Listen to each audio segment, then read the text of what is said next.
ഇന്നിപ്പോൾ കലാകാരൻ്റെ ആവിഷ്കാര സ്വാതന്ത്ര്യമൊക്കെ വല്ലാത്ത വെല്ലുവിളി നേരിടുന്ന ഒരു കാലമാണ്. മനുഷ്യരുടെ സഹിഷ്ണുത പോലും വല്ലാതെ മാറിയിരിക്കുന്നു. അതുകൊണ്ട് തന്നെ നമ്മുടെ ആവിഷ്കാരങ്ങളുടെ ആസ്വാദ്യ തലങ്ങളിലുമൊക്കെ വലിയ ഒരു അകൽച്ച ഇന്ന് ഉണ്ടാകുന്ന അത്യന്തം നിർഭാഗ്യകരമായ ഒരവസ്ഥ കൂടിയുണ്ട്. അതിരുകളില്ലാത്ത ആവിഷ്കാര സ്വാതന്ത്ര്യം കലാകാരന് ഉണ്ടാകണം എന്ന് പറയുമ്പോഴും കല ഒരു സമൂഹത്തെയാണ് കൈകാര്യം ചെയ്യുന്നത്. അത് അഡ്രസ്സ് ചെയ്യുന്നത് ഒരു വലിയ ജനതയാണ്. അതുകൊണ്ട് തന്നെ ഈ സമൂഹത്തെ ഉൾക്കൊള്ളുന്ന തരത്തിലാകണം ആവിഷ്കാര സ്വാതന്ത്ര്യം എന്നുള്ളത് കൂടി ഓർമ്മിപ്പിക്കേണ്ടതുണ്ട്. ആവിഷ്കാര സ്വാതന്ത്ര്യം എന്ന് പറയുമ്പോൾ അത് എന്തും ആവിഷ്കരിക്കാം, എങ്ങനെയും ആവിഷ്കരിക്കാം എന്ന തലത്തിലേക്കാകരുത്. അത് പകയുടെയും വിദ്വേഷത്തിൻ്റെയും വെറുപ്പിൻ്റെയും ഒന്നും പ്രചാരത്തിന് വേണ്ടി ആകരുത്. അതൊരു ഭിന്നിപ്പിക്കലിൻ്റെതല്ല, കല മനുഷ്യനെ ഒരുമിപ്പിക്കലാണ് എന്ന സന്ദേശം കൂടി കലയിലേക്ക് നമ്മൾ കൈവരുത്തേണ്ടതുണ്ട്. മുഖ്യമന്ത്രിക്ക് പെട്ടെന്ന് തന്നെ പോകേണ്ടി ഉള്ളത് കൊണ്ട് ആമുഖ പ്രഭാഷണം ഒരു ദീർഘമായി സംസാരിക്കാൻ ഉദ്ദേശിക്കുന്നില്ല. മലയാള സിനിമ 100 വർഷത്തിലേക്ക് എത്തുകയാണ്. ഈ 100 വർഷത്തെ സിനിമയുടെ വികാസ പരിണാമ ചരിത്രങ്ങളിൽ സാങ്കേതിക വിദ്യയുടെയൊക്കെ വലിയ പിൻബലത്തോടു കൂടി കലാമൂല്യം ഉൾക്കൊണ്ടുകൊണ്ട് നമ്മുടെ സിനിമ ഇന്നിപ്പോൾ മലയാള സിനിമ ഇന്ത്യൻ സിനിമയുടെ തന്നെ ഒരു മുഖമായിട്ട് മാറിയിട്ടുണ്ട്. ഒരുപക്ഷെ ലോകത്ത് തന്നെ ഏറ്റവും ശ്രദ്ധേയങ്ങളായ നിരവധി സിനിമകൾ നമ്മുടെ ഭാഷയിൽ നിന്നുണ്ടായി എന്നുള്ളത് ഏറ്റവും അഭിമാനാർഹമായ കാര്യമാണ്. വ്യത്യസ്തങ്ങളായ പ്രമേയങ്ങൾ സ്വീകരിച്ചുകൊണ്ട് പുതിയ പുതിയ ആവിഷ്കരണ രീതികൾ അവലംബിച്ചുകൊണ്ട് ഏറ്റവും മികച്ച സാങ്കേതിക മികവ് പ്രകടിപ്പിച്ചുകൊണ്ട് ഏറ്റവും വിസ്മയിപ്പിക്കുന്ന അഭിനേതാക്കളുടെ അത്ഭുതകരമായ പ്രകടനങ്ങൾ കൊണ്ട് ഏറ്റവും ഉന്നതമായ ആശയങ്ങളും ചിന്തകളും കൊണ്ട് സാങ്കേതിക വിദ്യയുടെ മികവ്, അതുപോലെ തന്നെ സമഗ്രമായി സിനിമാ നിർമ്മാണത്തിൻ്റെ എല്ലാ വശങ്ങളിലും ആ ഒരു ഫിലിം മേക്കിങ്ങിൻ്റെ സവിശേഷതകൾ കൊണ്ടൊക്കെ ഇന്നിപ്പോൾ ലോകത്ത് തന്നെ ഏറ്റവും ശ്രദ്ധേയമായ ഒന്നായിട്ട് മലയാള സിനിമ മാറിയിട്ടുണ്ട്. അതുകൊണ്ട് തന്നെ അങ്ങനെ മലയാള സിനിമ ഇത്രയും അഭിമാനാർഹമായി നിൽക്കുമ്പോൾ ആ സിനിമയിൽ ഒരു പുരസ്കാരം ലഭിക്കുക എന്നുള്ളത് ഏറ്റവും അഭിനന്ദനീയമായ കാര്യമാണ്. ഇന്നിവിടെ എത്തിയിട്ടുള്ള എല്ലാ പുരസ്കാര ജേതാക്കളെയും മഹാപ്രതിഭകളായിട്ടുള്ള അവരെ ആ പ്രതിഭയ്ക്ക് മുമ്പിൽ അവരെ ഹൃദ്യമായി അഭിനന്ദിച്ചുകൊണ്ട് എല്ലാ ആശംസകളും ഞാൻ അറിയിക്കുകയാണ്.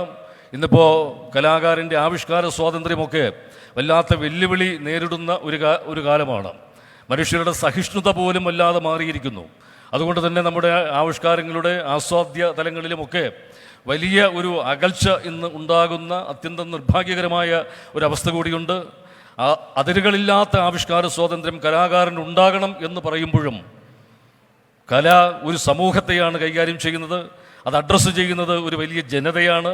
അതുകൊണ്ട് തന്നെ ഈ സമൂഹത്തെ ഉൾക്കൊള്ളുന്ന തരത്തിലാകണം ആവിഷ്കാര സ്വാതന്ത്ര്യം എന്നുള്ളത് കൂടി ഓർമ്മിപ്പിക്കേണ്ടതുണ്ട്. ആവിഷ്കാര സ്വാതന്ത്ര്യം എന്ന് പറയുമ്പോൾ അത് എന്തും ആവിഷ്കരിക്കാം, എങ്ങനെയും ആവിഷ്കരിക്കാം എന്ന തലത്തിലേക്കാകരുത്. അത് പകയുടെയും വിദ്വേഷത്തിൻ്റെയും വെറുപ്പിൻ്റെയും ഒന്നും പ്രചാരത്തിന് വേണ്ടി ആകരുത്. അതൊരു ഭിന്നിപ്പിക്കലിൻ്റെതല്ല, കല മനുഷ്യനെ ഒരുമിപ്പിക്കലാണ് എന്ന സന്ദേശം കൂടി കലയിലേക്ക് നമ്മൾ കൈവരുത്തേണ്ടതുണ്ട്. ഇന്നിപ്പോൾ വർത്തമാനകാലത്ത് ചില സിനിമകൾ, ഇതിനെല്ലാത്തിനെയും കുറിച്ചല്ല, ചിലത് അക്രമവാസനകളെ പ്രോത്സാഹിപ്പിക്കുന്ന, ലഹരി ഉപയോഗത്തെ മഹത്വവൽക്കരിക്കുന്ന അത്തരം ചില പ്രമേയങ്ങളുമായിട്ടൊക്കെ രംഗത്ത് വരുന്നുണ്ട്. അത്തരം പ്രമേയങ്ങൾ അത് ടെലിവിഷൻ പരമ്പരകളുടെ കാര്യത്തിലായിരുന്നാലും സിനിമയുടെ കാര്യത്തിലായിരുന്നാലും നമ്മുടെ ജീവിത പരിസരങ്ങളെ മലീമസമാക്കുന്ന തരത്തിലുള്ള കണ്ടന്റുകളുടെ കാര്യത്തിൽ അത് നവീകരിക്കുന്നതിന് വേണ്ടിയിട്ട് ചലച്ചിത്ര അക്കാദമി ചില ചർച്ചകളും സംവാദങ്ങളും ശില്പശാലകളുമൊക്കെ നടത്താൻ ഉദ്ദേശിക്കുന്നുണ്ട്. ഇന്നിപ്പോൾ നമ്മുടെ മേഖലയിൽ, സിനിമാ മേഖലയിൽ ഒരു സമഗ്രമായ സിനിമാ നയം രൂപപ്പെട്ടു വരികയാണ്.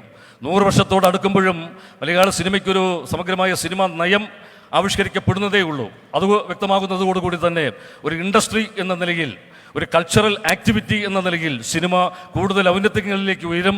ഒരു വ്യവസായം എന്നതിൻ്റെ എല്ലാ നിർവചനങ്ങളിലേക്കും നമ്മുടെ സിനിമ മാറുകയാണ്. അതിൻ്റെ ഒരു കോൺക്ലേവ് അടുത്ത് തന്നെ നടക്കാൻ പോകുന്നു.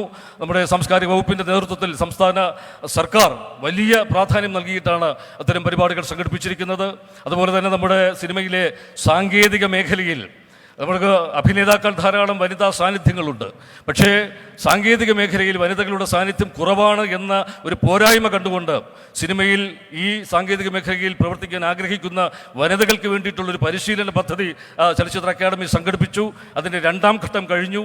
അവിടെ നിന്ന് തിരഞ്ഞെടുക്കപ്പെടുന്നവർ മലയാള സിനിമയിൽ പ്രവർത്തിക്കാനുള്ള ഒരു അവസരം ഒരുക്കുകയാണ്. അതിലൂടെ സ്ത്രീ സൗഹൃദമായ ഒരു തൊഴിലിടമായി, സ്ത്രീ സുരക്ഷിതമായ ഒരു തൊഴിലിടമായി, കൂടുതൽ സ്ത്രീകൾക്ക് പരിഗണന ലഭിക്കുന്ന ഒരു തൊഴിലിടമായി കൂടി ഭാവിയിൽ നമ്മുടെ സിനിമ മാറും. ഇതൊക്കെ സർക്കാരിൻ്റെ തന്നെ ഏറ്റവും ഭാവനാപൂർണമായ പരിപാടികളായിട്ട് അക്കാദമി അതിന് നേതൃത്വം കൊടുത്ത് സംഘടിപ്പിച്ചുകൊണ്ടിരിക്കുന്നു. ഇത്തരം കാര്യങ്ങൾക്കൊക്കെ എല്ലാ ചലച്ചിത്ര പ്രവർത്തകരുടെയും കലാസ്നേഹികളുടെ മുഴുവൻ നിറഞ്ഞ പിന്തുണ ആവശ്യമുണ്ട്. അത് അഭ്യർത്ഥിച്ചുകൊണ്ട് ഇന്നിവിടെ എത്തിയിട്ടുള്ള പുരസ്കാര ജേതാക്കളെ മുഴുവൻ ഏറ്റവും ഹൃദയപൂർവ്വം അവരെ അഭിനന്ദിച്ചുകൊണ്ട് ഈ പുരസ്കാര നിർണയം ഏറ്റവും കൃത്യതയോടുകൂടി സൂക്ഷ്മമായി വിലയിരുത്തിയ ഇതിൻ്റെ ജൂറിയെ പ്രത്യേകം അഭിനന്ദിച്ചുകൊണ്ട് എല്ലാ ആശംസകളും അഭിവാദ്യങ്ങളും അറിയിക്കുന്നു. നന്ദി, നമസ്കാരം.